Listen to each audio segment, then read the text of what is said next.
لله رب العالمين والصلاة والسلام على سيد الرسل وخاتم النبيين وعلى آله وأصحابه وذرياته وأهل بيته أجمعين إلى يوم الدين أما بعد فأعوذ بالله السميع العليم من الشيطان الرجيم بسم الله الرحمن الرحيم يا أيها الذين آمنوا كتب عليكم الصيام كما كتب على الذين من قبلكم لعلكم تتقون۔ اے ایمان والو، تمہارے اوپر روزہ لکھ دیا گیا جس طرح ان لوگوں کے اوپر لکھا گیا جو تم سے پہلے، تاکہ تم متقی پرہیزگار بن جاؤ۔ اللہ رب العالمین نے جب روزے کی آواز لگائی تو اس آواز لگانے سے پہلے مساوات کی حد قائم کر دی۔ اللہ نے اپنے پیغمبر کو روزے کے لیے مخاطب نہیں کیا، صدیق اکبر کو مخاطب نہیں کیا، کسی شہید ہونے والے کو مخاطب نہیں کیا، کسی خاص نیک آدمی کو مخاطب نہیں کیا، بلکہ فرمایا یا ایھا الذین آمنوا، اے لوگو جو ایمان لائے ہو۔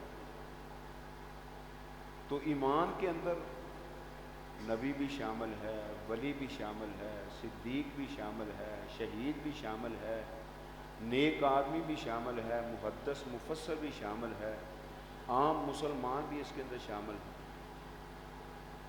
تو یہ مساوات ہے کہ اس آواز کے اندر وہ سارے ایمان والے جو ہیں وہ شامل ہیں۔ آگے پھر ایمان کا جس قدر انسان کے اندر جذبہ اثار اضافہ زیادہ ہوگا، اس قدر اس کی منزلت جو ہے وہ اعلیٰ بنتی جائے گی۔ اور آواز کس کی ہے؟ الصیام، روزے کی۔ صوم اور صیام یہ دونوں ہی مصدر ہیں، ان دونوں کا ایک ہی معنی ہے۔ کیا؟ رک جانا، کس سے؟ کھانے پینے، لذات، چغلی، غیبت، جھوٹ سے۔ جس طرح اللہ رب العالمین نے جب بغیر خامد کے حضرت مریم علیہ السلام کو لڑکا عطا کیا تو وہ بڑی پریشان، حتیٰ کہ یہاں تک اس نے بات کر دی کہ ہائے یا لیتنی مت قبل ھذا وکنت نسیا منسیا، میں اس سے پہلے ہی مر چکی ہوتی، اور معاشرے کے اندر، زمانے کے اندر مجھے کوئی جانتا پہچانتا ہی نہ، نسیا منسیا، بھولی بالی ہوتی۔ تو اللہ رب العالمین نے فرمایا مریم تجھے گھبرانے کی ضرورت نہیں، یہ الہام کر رہے ہیں اللہ رب العالمین اس کی طرف۔ اللہ گھبرانے کی بات تو ہے، معاشرہ دیکھے گا، کنبہ قبیلہ دیکھے گا، لوگ دیکھیں گے، وہ کیا کہیں گے؟ مایا فَإِمَّا تَرَيِنَّ أَحَدًا مِّنَ الْبَشَرِ فَقُولِي إِنِّي نَذَرْتُ لِلرَّحْمَٰنِ صَوْمًا فَلَنْ أُكَلِّمَ الْيَوْمَ إِنسِيًّا، اگر تجھے کوئی بشر نظر آئے تو کہہ دینا کہ میں نے رب کے لیے نظر تو صومن، روزے کی نظر مانی ہوئی ہے۔ وہ روزہ کس کا تھا؟ خاموشی کا۔ فَلَنْ أُكَلِّمَ الْيَوْمَ إِنسِيًّا، میں کسی انسان سے بات نہیں کروں گا۔ تو اب اللہ پھر میری صفائی کون پیش کرے گا اگر میں ہی بات نہ کروں گی؟ تو قوم کے سامنے جب آئی تو انہوں نے کہا او یا اخت ہارون ما کان ابوک امرأ سوء وما کانت امک بغیہ، تیرا باپ بھی غلط نہیں تھا، تیری ماں بھی غلط نہیں تھی، یہ تو نے کیا کیا ہے؟ فاشارت الیہ، وہ بیٹے کی طرف اشارہ کر دیا۔ اب اس نے صفائی ماں کی جو ہے نا وہ پیش کی ہے، تو وہ کلام سے رک گئی۔ اور امت محمد کے لیے جو روزہ ہے یہ کس سے رکنے کا نام ہے؟ چگلی سے، غیبت سے، جھوٹ سے، فراڈ سے، ہیرا پھیری سے، رشوت سے، سود سے، یہ ساری چیزوں سے رکنے کا نام کیا ہے؟ روزہ ہے۔ اسی لیے نبی کریم صلی اللہ علیہ وسلم فرمایا کرتے تھے کہ من لم یدع قول الزور والعمل به فلیس للہ حاجۃ فی ان یدع طعامہ وشرابہ، جو جھوٹ نہیں چھوڑتا اور اس کے اوپر عمل کرنا نہیں چھوڑتا، اللہ کو کوئی ضرورت نہیں ہے اس کے بھوکا اور پیاسے رہنے کی۔ ایک ہوتا ہے جھوٹ، ایک ہوتا ہے اس کے اوپر عمل۔ میں اس کی آپ کو مثال دیتا ہوں۔ ایک آدمی لاہور سے جاتا ہے کراچی، وہاں سے وہ چیز خرید کر لاتا ہے، وہاں سے وہ چیز لایا ہے 35 روپے کی، وہ دکان کے اوپر مال نہیں لے کر جاتا، سیدھا گھر لے کر آتا ہے، بیوی کو کہتا ہے اللہ والی یہ سامان میں لایا ہوں، یہ مجھ سے خرید لے۔ وہ کہتی ہے کیا ریٹ ہے اس کا؟ یہ فی پیس جو ہے نا یہ 70 روپے کا، لایا کتنے کا ہے؟ 35 روپے کا۔ گھر میں 35 روپے اور بڑھا لیے، کتنے ہو گئے؟ 70۔ وہ رات اس نے سامان خرید لیا، کوئی لین دین نہیں، کوئی پائی پیسہ نہیں۔ صبح دکان پر جانے لگا، اللہ والی سامان فروخت کر دے۔ جی کیا ریٹ لو گے؟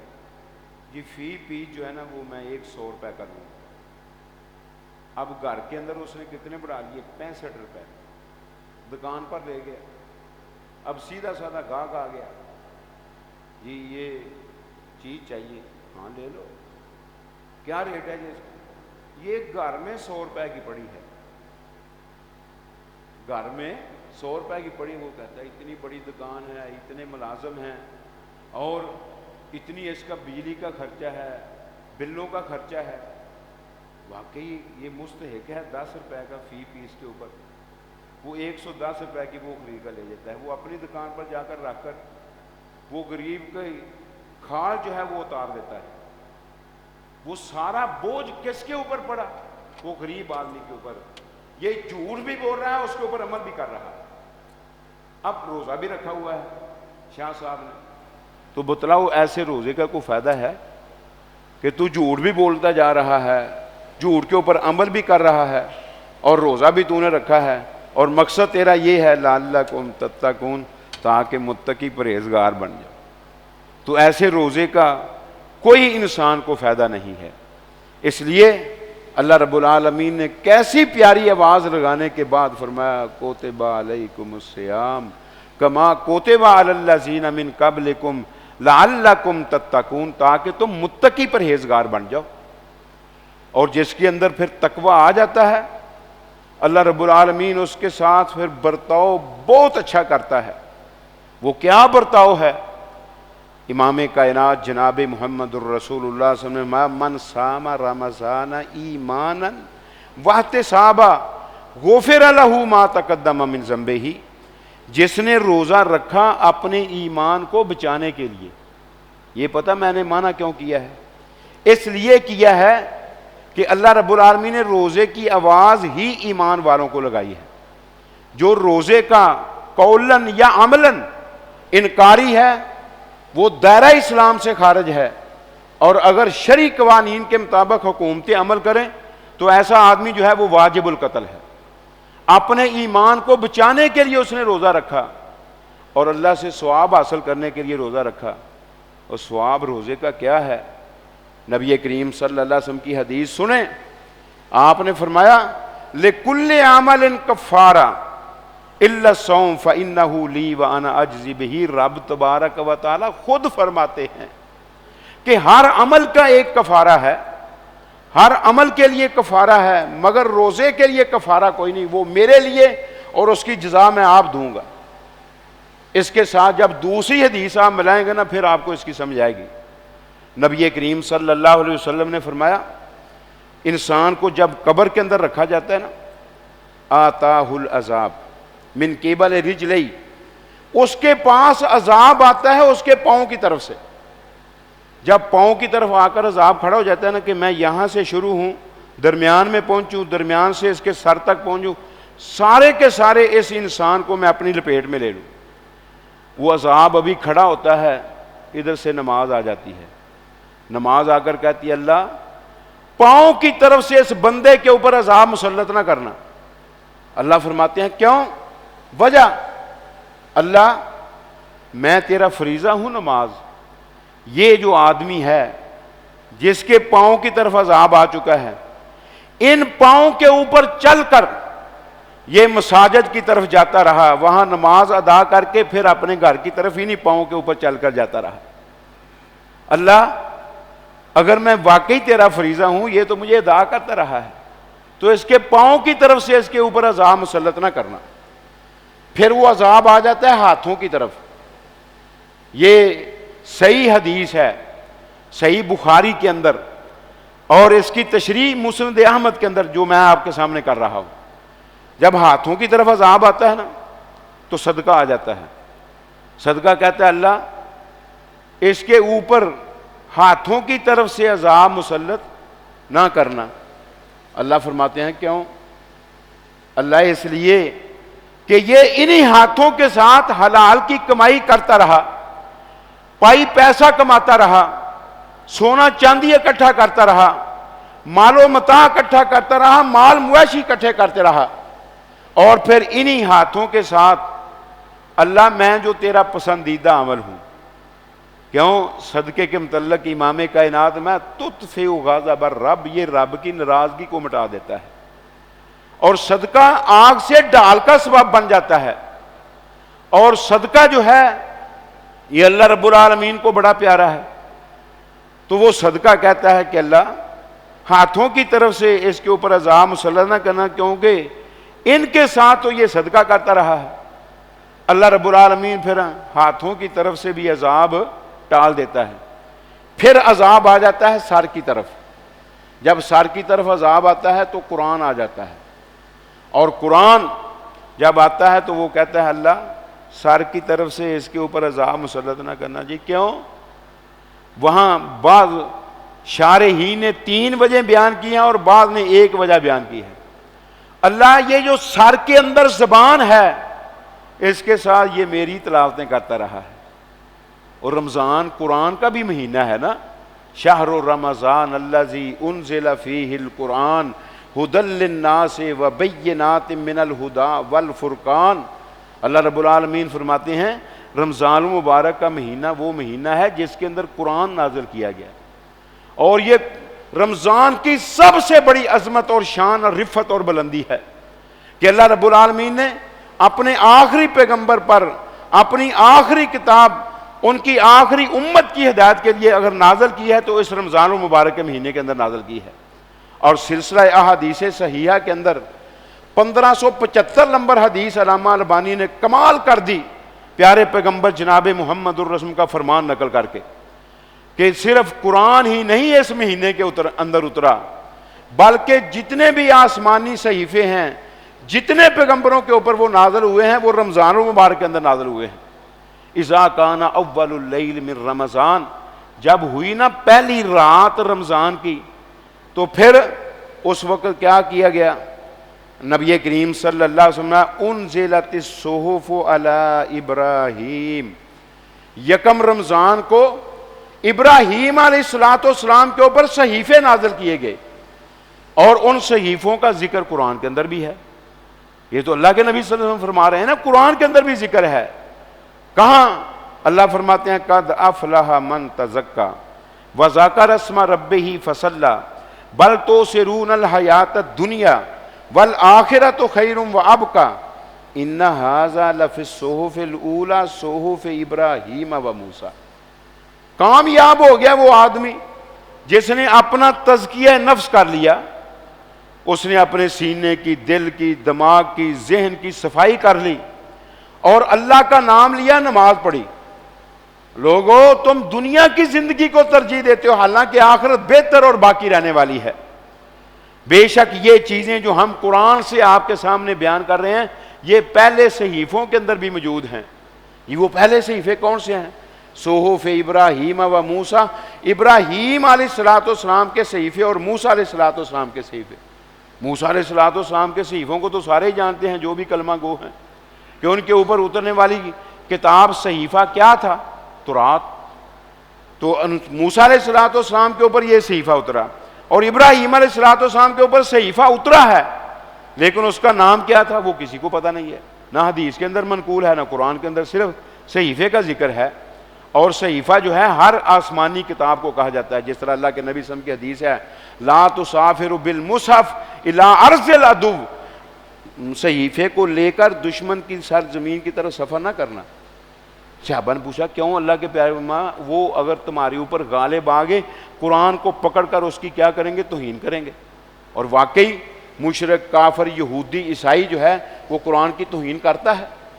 تو اس لیے مصحف کس کو کہا گیا؟ قرآن کو کہا گیا۔ اور ابراہیم علیہ السلام کے اوپر بھی اس طرح کے صحیفے جو ہیں وہ نازل ہوئے۔ تو اللہ رب العالمین نے یہ کب نازل کیے؟ یکم رمضان کو، رمضان کی پہلی رات کو، جب 6 دن گزر گئے اور 7ویں رات شروع ہوئی رمضان کی، انزلت الصحف یا انزلت التوراۃ علی موسیٰ علیہ السلام، پھر اس رات کو موسیٰ علیہ السلام کے اوپر تورات اتری۔ اور جب 12 دن گزر گئے 13ویں رات شروع ہوئی، پھر عیسیٰ علیہ السلام کے اوپر انجیل نازل ہوئی۔ اور جب 18 دن گزر گئے 19ویں رات شروع ہوئی تو حضرت داؤد علیہ السلام کے اوپر زبور نازل ہوئی۔ جب 24 دن گزر گئے 25ویں رات شروع ہوئی تو پھر انزل القرآن علی محمد صلی اللہ علیہ وسلم، پھر محمد الرسول اللہ صلی اللہ علیہ وسلم کے اوپر قرآن نازل ہوا۔ تو جتنی بھی آسمانی کتابیں جتنے پیغمبروں کے اوپر نازل ہوئی ہیں وہ ساری کی ساری رمضان مبارک کے اندر نازل ہوئی ہیں۔ یہ ضمناً میں نے بات کر دی، نبی کریم صلی اللہ علیہ وسلم پھر عذاب اس کے سر کی طرف آ جاتا ہے، قرآن آ جاتا ہے، اللہ سر کی طرف سے اس کے اوپر عذاب مسلط نہ کرنا۔ اللہ فرماتے ہیں کیوں؟ میں اللہ یہ جو سر کے اندر زبان ہے نا، اس کے ساتھ یہ میری تلاوت کرتا رہا، ان آنکھوں کے ساتھ مجھے دیکھتا رہا، ان کانوں کے ساتھ ڈاکٹر سبیل سے رات کے وقت قرآن سنتا رہا، اس لیے ادھر سے اس کے اوپر عذاب مسلط نہ کرنا۔ اللہ سار کی طرف سے بھی عذاب جو ہے نا وہ کیا کر دیتا ہے؟ دور کر دیتا ہے۔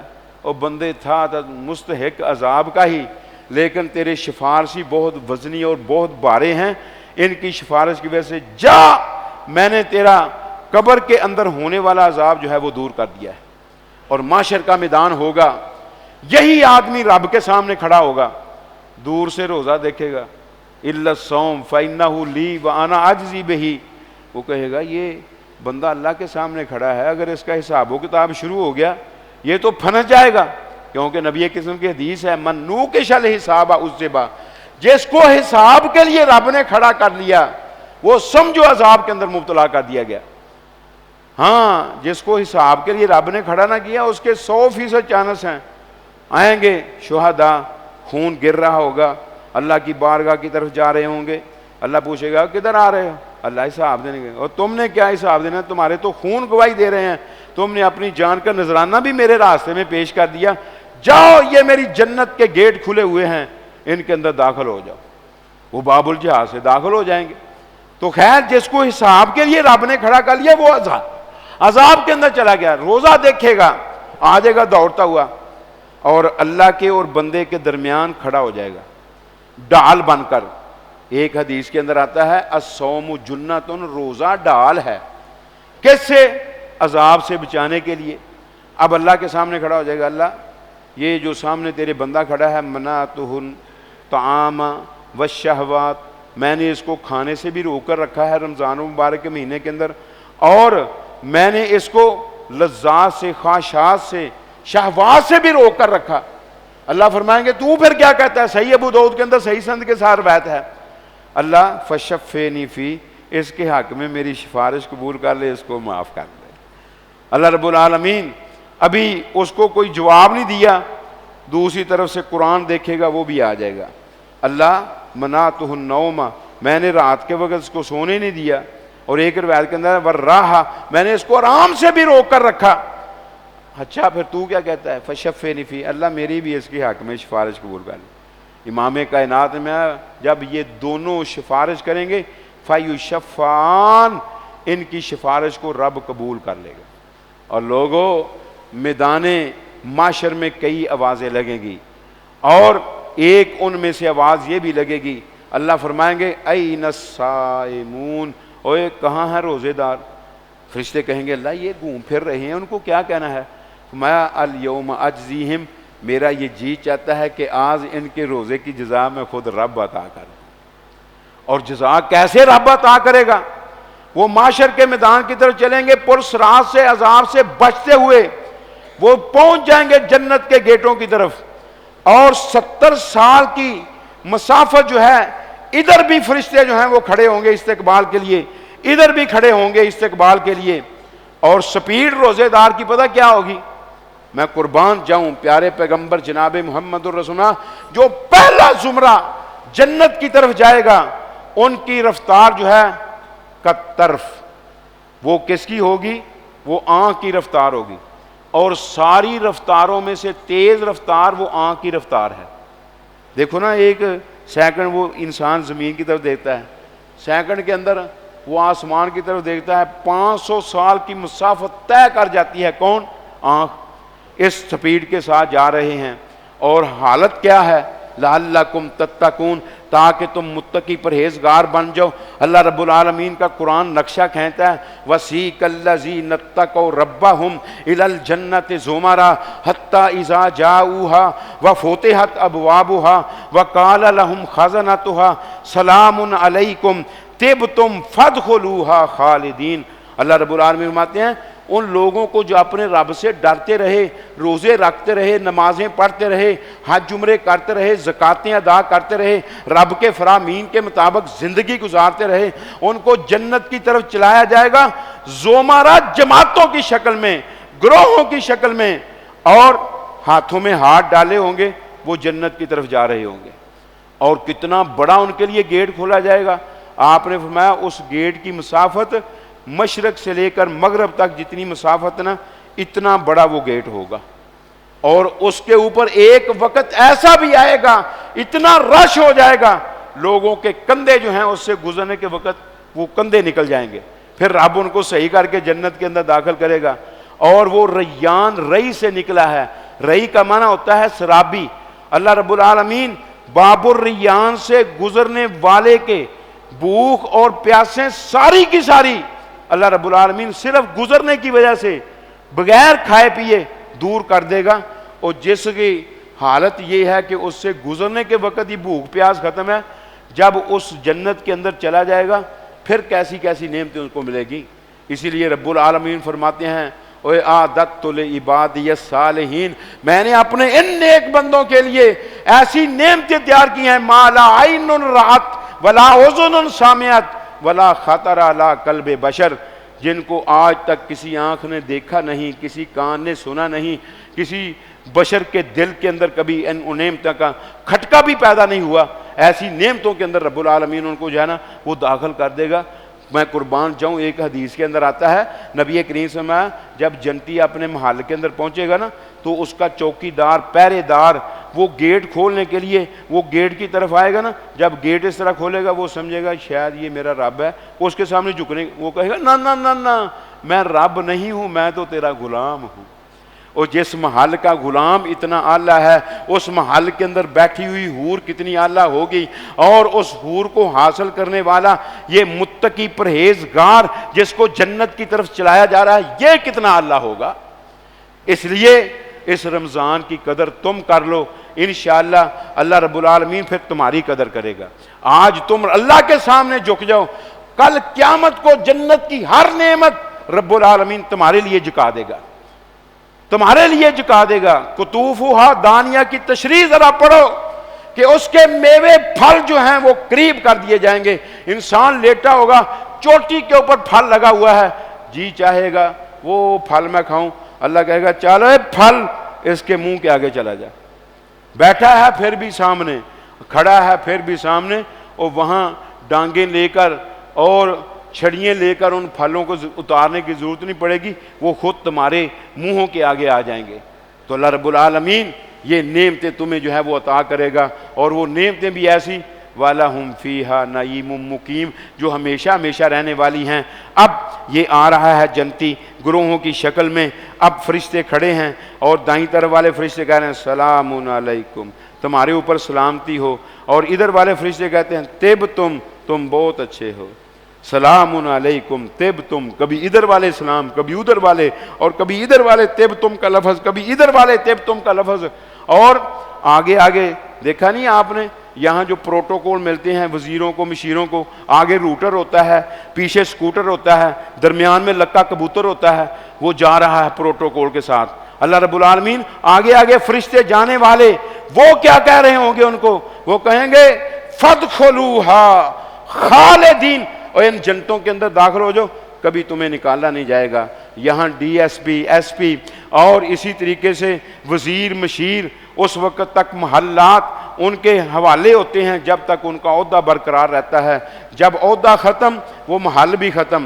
لیکن اللہ رب العالمین فرماتے ہیں وہ جنتی عہدہ بھی ایسا دیں گے جو کبھی چھینا نہیں جائے گا، اور محل بھی ایسا دیں گے جو کبھی لیا نہیں جائے گا واپس، وہ ہمیشہ ہمیشہ کے لیے تمہیں دے دیا جائے گا. اس لیے ان نعمتوں کو حاصل کرنے کے لیے پھر یہ رمضان کی قدر تم کر لو، روزے کے ساتھ، رات کے قیام کے ساتھ، اور اللہ کے ذکر اذکار کے ساتھ، تلاوت قرآن کے ساتھ، اور پھر حلال کمائی کے ساتھ، اور پھر اللہ کے راستے میں خرچ کرنے کے ساتھ. یقینی طور پر پھر تمہیں اللہ ساری نعمتوں کا مستحق بنا دے گا. اللہ سے دعا کریں کہ اللہ رب العالمین ہم سب کو کتاب و سنت کی معرفت کے بعد اس کے مطابق عمل پیرا ہونے کی توفیق عطا فرمائے، اور جو تقاضے ہیں دین کے، اسلام کے، ایمان کے، اللہ ان کو پورا کرنے کے بعد زندگی کے ایام بسر کرنے کی توفیق عطا فرمائے. اقول قولی ھذا سبحانک اللہم و بحمدک اشہد ان لا الہ الا انت استغفرک و اتوب الیک.